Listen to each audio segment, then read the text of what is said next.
Okay, we'll start with the Shānti mantra. Om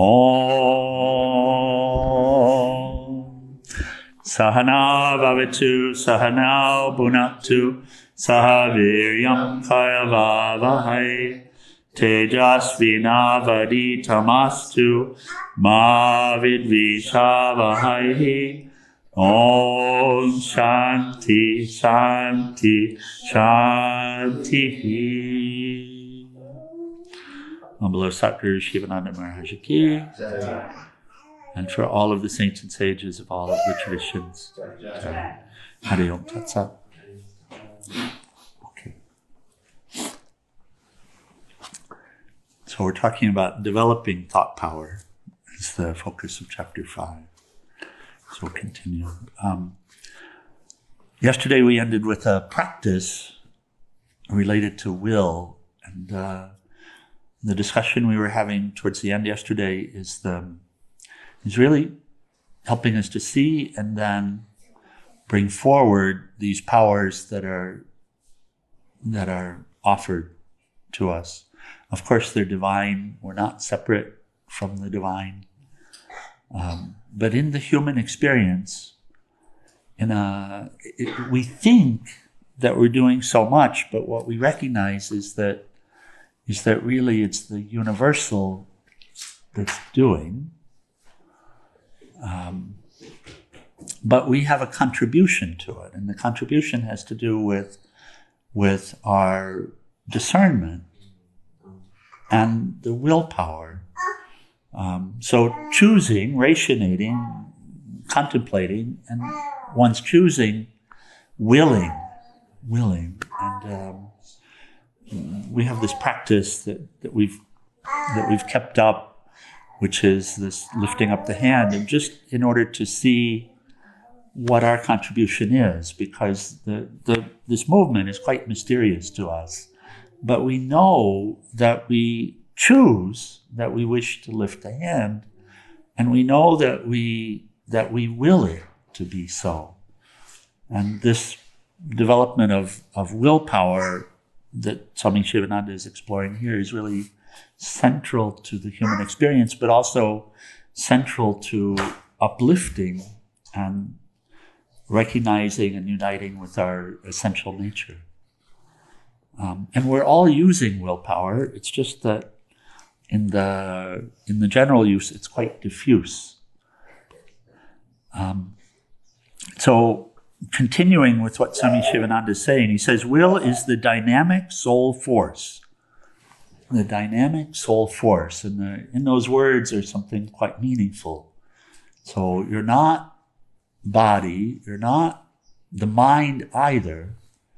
If we say that we are soul, it seems like we're individual soul, and certainly the experience is that, even though ultimately even that resolves. But that's our experience as individual soul. And so he's saying this willpower is actually the soul power. It's that power by which you accomplish or not accomplish, by which you do or do not do. Whatever you choose, it's the power at our disposal to move forward in that direction. So we're always choosing, right? We're always choosing, even when we're bombarded by thoughts. Even when we're bombarded, and we talk about 70 thoughts a day in the typical human experience, even when we're being bombarded by thoughts, because we're being bombarded, we're choosing which ones to put energy into, right? And so, or choosing not to put energy into any of them. How that choice is activated is the will. Does that make sense?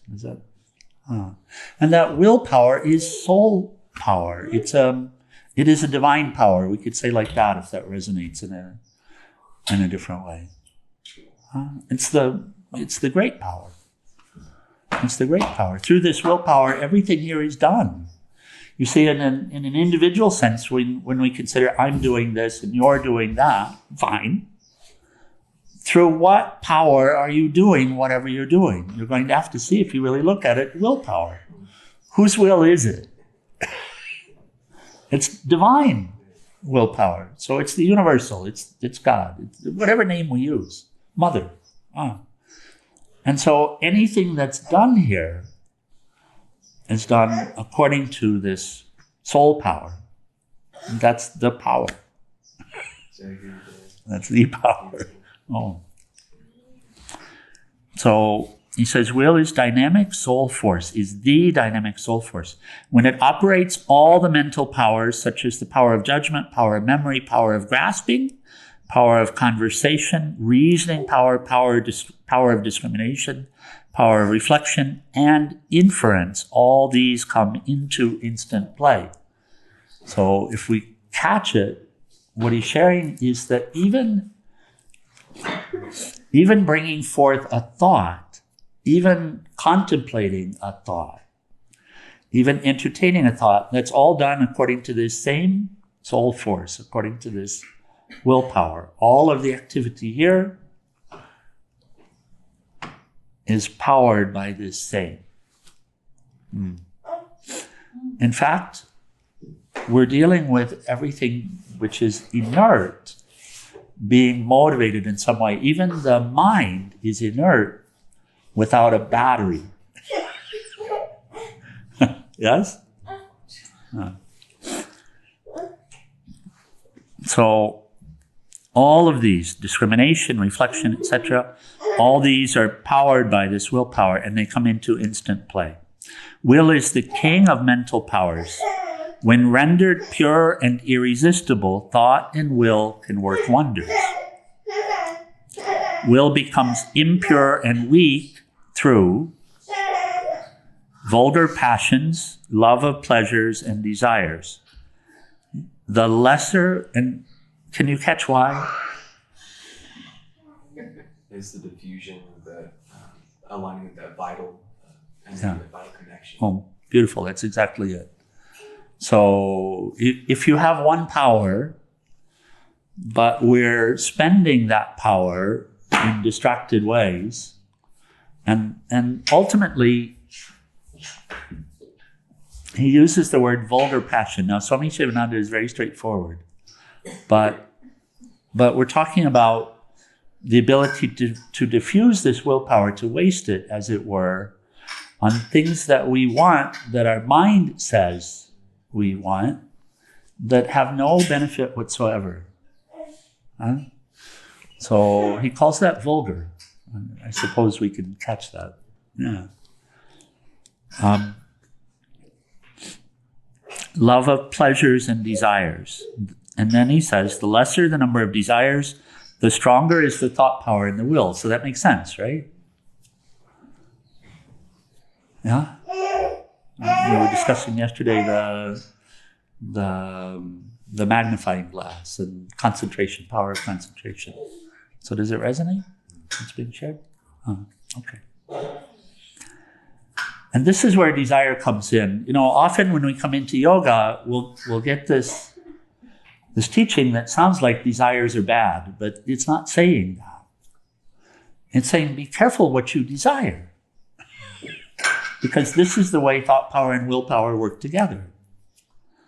Right? So be careful what you desire. Choose very carefully. Focus. If you have the capacity to focus, then surely you'll be successful with whatever you desire. Is it what you desire? Is it what you desire? At some point, we have to recognize that the pleasant things aren't the path to happiness, and they're not, and especially when we're taking pleasure, which is the typical scenario in the worldly life, right? And we're taking what's not really ours to take. So it's not that. I've never seen any teaching, and we've looked at many different lineages, the high scriptures. When we were traveling on pilgrimage, that was an opportunity, because I was visiting monasteries and of every tradition, Sikh gurdwaras and all of this. And we would talk about the highest teaching, and we'd have the opportunity to look and to consider and reflect And there's not one of them that says that desires in and of themselves are bad. It's saying, they're always saying that when you diffuse the willpower and the thought power through personal desires, self-centered desires, in order to get gratification, then that will diffuse the power that you have in order to find what you're really looking for. So be careful of the desire. The lesser the number of desires, the stronger is the thought power and the will. When sexual energy, the muscular energy, anger, etc., are transmuted into the will force, they're controlled. There's nothing impossible on earth for a man of strong willpower. I'll share an example. I've shared this story sometimes. It's a peace pilgrim story. It's something that she had shared from her pilgrimage. She was talking about anger specifically. And she says there's great power in anger. And there is. And of course, the power in anger we would consider to be a destructive power, because it doesn't construct, it destructs, it tears away. And it certainly separates us from happiness. So the story that she shares is that she had met a family, and the man had a big problem with anger, and he was quite abusive. And the family, they didn't want to separate, but they asked Peace Pilgrim for help. And she talked with him, and she said, here's the recipe she gave. She said, purchase a hand lawnmower, push lawnmower. And every time you begin to feel this energy arising, go out and mow the lawn. And what she was guiding was a redirection of this soul force or willpower and thought energy towards action, but an action that really drew that energy forward and drew that anger energy out. And then she met them a year later, and this is what she reported. She said that she met and they were completely different. And she also didn't see the push lawnmower, although she knew that he'd gotten one.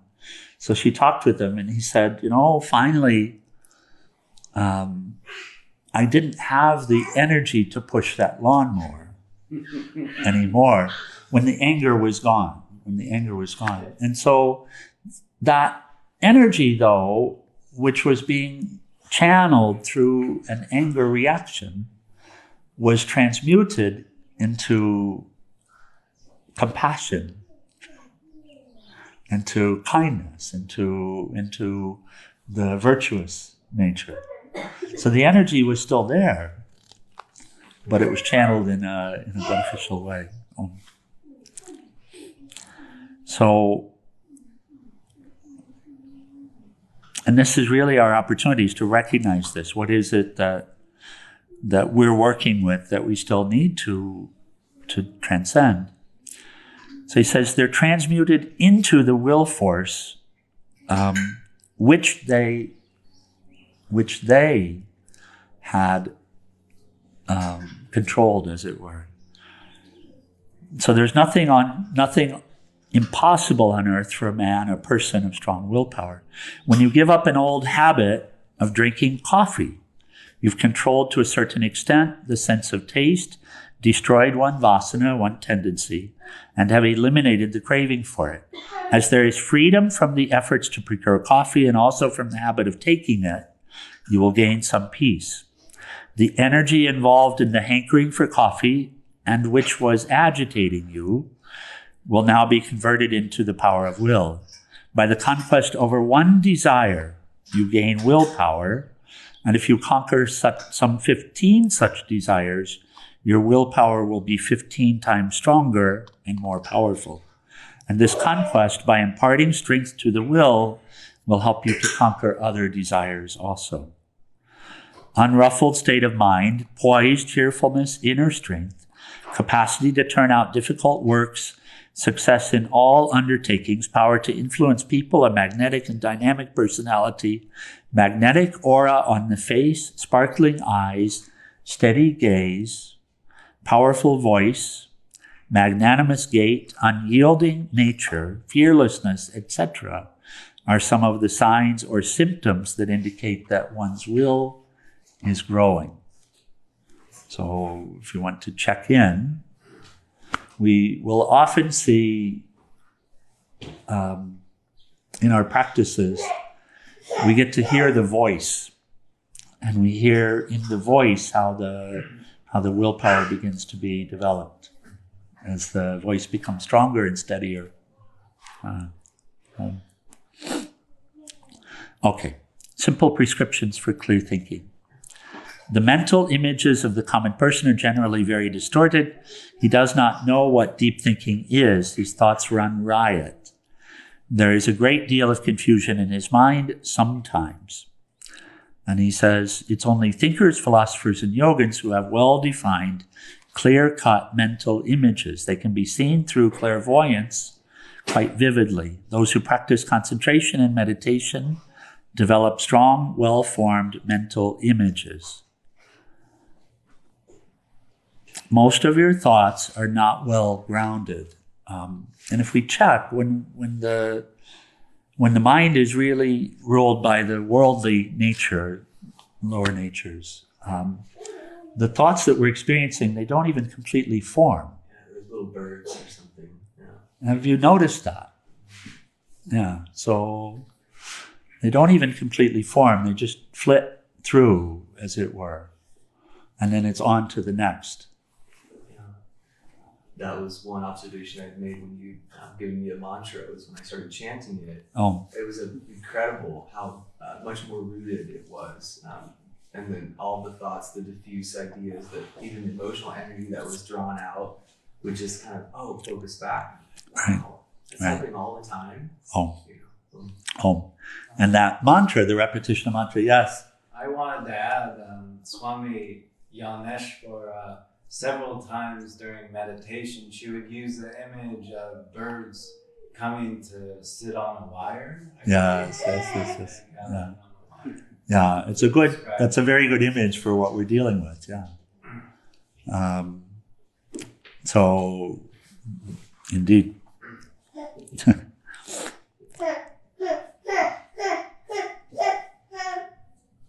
Most of your thoughts are not well grounded. They come and slip away. They are therefore vague and indefinite. The images are not clear, strong, and well defined. And so if we're recognizing thought power, we're recognizing that when we're in that state, we're perpetuating a diffuse state and a diffuse experience, a disturbed experience. Seems random. Most of us would have the experience at some time that life seems random, that things happen to us and we don't know why this is happening, we don't know why that's happening. Does that make sense? That's a very common perception. But what's being shared is the reason for that is because the thought power is not developed, not cultivated, and that the thoughts that are experienced themselves inside this thought factory are not formed, not developed, not clear. And so the experienced life outside is the same. Simply by changing and cultivating clarity of thought and choosing the thoughts, the thought power increases. And sometimes we talk about manifestation. Not in this tradition, not so much, but it's very common in the world. What did you manifest? And the reality is, whatever you say manifesting is fine, but that's done with the thoughts alone. It's done with the thoughts alone. So as long as the thoughts remain diffuse, then what we manifest, as it were, is a very diffuse life, a crazy life. We don't know where we're going. We don't know what's going to happen.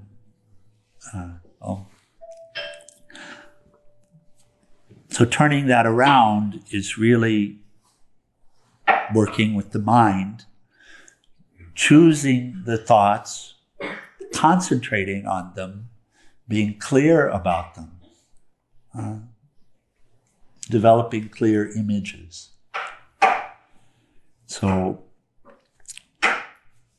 you will have to reinforce them. by clear, continuous, and deep thinking. Through vichara, vichara is questioning, right? Questioning. Rationation, considering. Manana, or deep reflection and meditation, you'll have to make the thoughts settle down and crystallize into a definite shape. Then the philosophical idea will become firm. Through right thinking, reasoning, introspection, and meditation, you will have to clarify your ideas. Then confusion will vanish. The thoughts will get settled and well-grounded. And so he inspires. He says, think clearly, clarify your ideas again and again. Introspect in solitude, to the extent we're able to do. Purify your thoughts to a considerable degree and silence the thoughts. Don't allow the mind to bubble. And this is, and we've all had this experience. So the mind bubbles. Do you know what that means? What it looks like? What it feels like? It's like thought after thought after thought. All angles and pops, and another one's there to, where it Yeah. grow. Sometimes we'll use the example of walking through a supermarket. When the mind is controlling us instead of the other way around, what happens in walking through the supermarket? You go with a, and that's a bubbling mind. Does that make sense? Always have a list. Sorry? Always have a list and follow the list. Yes, there you go. That's the clear thinking. Have a definite purpose, How do you distinguish between determination and stubbornness? Determination would be born of clarity, really working to purify the intellect, to consider things deeply, to ask the question, where will this go? What will it result in? If I go this direction, what will happen? What will it play out? What is my goal? Keeping in mind the goal. That will lead you to a conclusion which will carry you for a time. You'll want to constantly be evaluating and questioning and connecting, yes, but and you'll be firm in it because you've done the work, the real work to recognize this is what I want to do. You haven't just listened to the mind that says, this, I need to get a steak, and now you say, okay, I need to get a steak, so no matter what, no, I will leave this restaurant, I will leave that restaurant because I came for a steak. That's stubborn, yes? Yeah. So determination is more related to firmness. But they both use the same willpower, though, correct? They both use the same willpower. Everything is using the same willpower. Even in the diffuse state, even where we're being bombarded by thoughts and fears taking over and all of this, willpower is still the same power.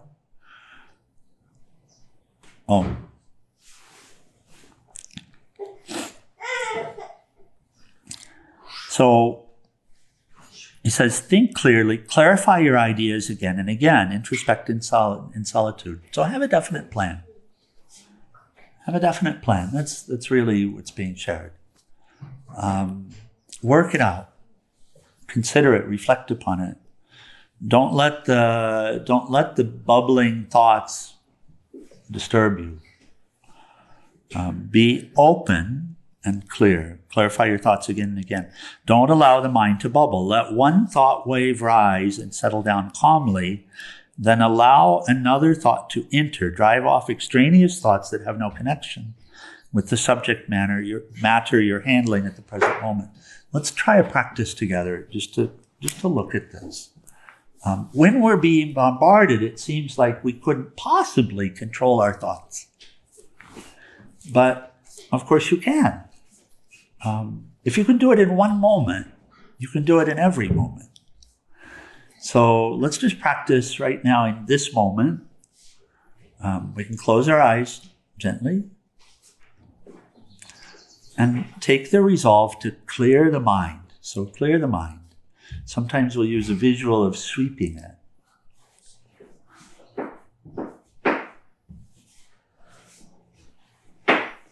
And now that you've cleared the mind, just be present. And the next thought that comes, decide whether you wish to entertain it or not. And if you do not wish to entertain it, sweep it aside as well.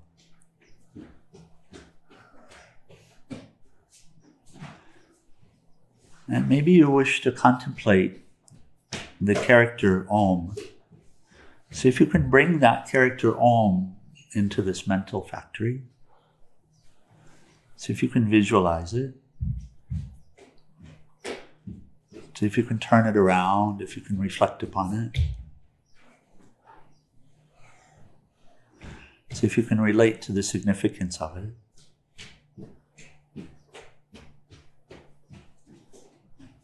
And let it go.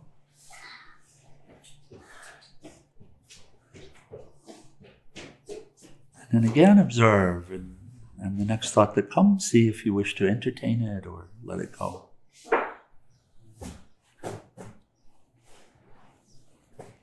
Om. Do you see what you can do? Yeah, right? Yes? Jules? Yes, you were able to clear it out, weren't you? Yeah, that's willpower also. Yes? Yeah. So see that you can do it. Recognize that you can do it. Exactly what Swami Sivananda is talking about. He's not... according to the worldly way of life, it would be, oh my God, that's not possible. But you see, it is possible. If you can do it in a moment, you can do it in multiple moments. And just take some time during the day, set it aside, and with the two of you, you trade with Tao. 15 minutes, that's it. Just sit and develop it. Just sit and develop it. Sit and take something, a sentence, just a single sentence, something that's inspiring you, and sit down with that and clear out the thought factory. Just clear it out, sweep it out. And bring what you want to contemplate and visualize it. And see what thoughts arise based upon visualizing it. And if something appropriate arises, then you entertain it. If not, you sweep it out. Just try to take 15 minutes a day and do that. And that'll help to relate to what he's sharing. He's not giving you something that we can't do. Okay. Questions or comments anymore? That discovery of the ability to sweep out the mind is a great discovery.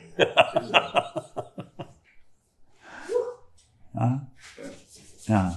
And the ability to choose which thought to entertain and which thought not to entertain. That's something, isn't it?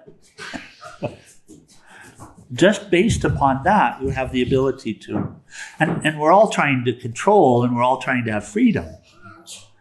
But we try to control our external circumstances instead of controlling what we can control. And we wish freedom in society where we can be free of being bombarded by obnoxious thoughts. And that's the real freedom. Right. And be free to choose the thoughts that we bring forward, and be free to choose the direction of our life. We'll step tomorrow into some discussion of individuality, and it seems like yoga wants to take away our individuality, but it's really the opposite. We had some beautiful discussion in Gita about dharma and how it's very much an individual role, not a cookie cutter, not trying to make something. Okay, so we close for the morning.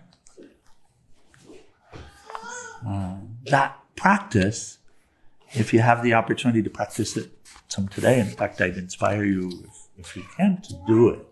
Just to make a point today of sitting down and doing it at some point.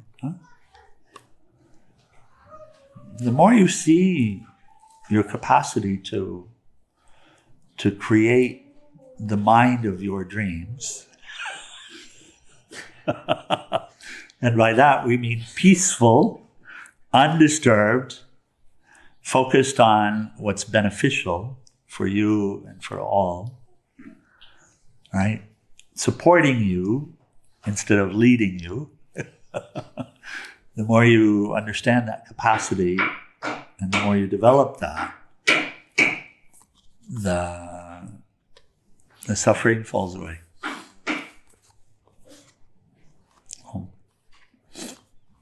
Okay.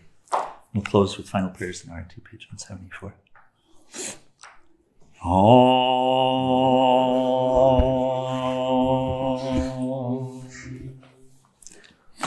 Om Trayambakam Yajamahe Sugandhim Pushtivardhanam Orvai Rukmeva Bandhanan Mritor Mokshiyamamritat Om Trayambakam Yajamahe Sugandhim Pushtivardhanam Orvai Rukmeva Bandhanan Mritor Mokshiyamamritat Om Trayambakam Yajamahe Sugandhim Pushtivardhanam Orvai Rukmeva Bandhanan Mritor Mokshiyamamritat Om Sarvesham Swastir Bhavatu Sarvesham Shantir Bhavatu Sarvesham Purnam Bhavatu Sarvesham Mangalam Bhavatu Sarve Bhavantu Sukhinaha Sarve Shantu Niramaya Sarve Bhadrani Pashanto Makashit Dukhabhat Bhave Nasato Ma Satgamaya Tamaso Ma Jyotir Gamaya Mrityor Mahamritam Gamaya Om Purnamada Purnamidam Purnat Purnamudashate Purnasya Purnamadaya Purnameva Vasishate Om Shānti Shānti Shāntihi. Before we go to universal prayer, I'm reminded that we promised to check for comments or questions. Would you please?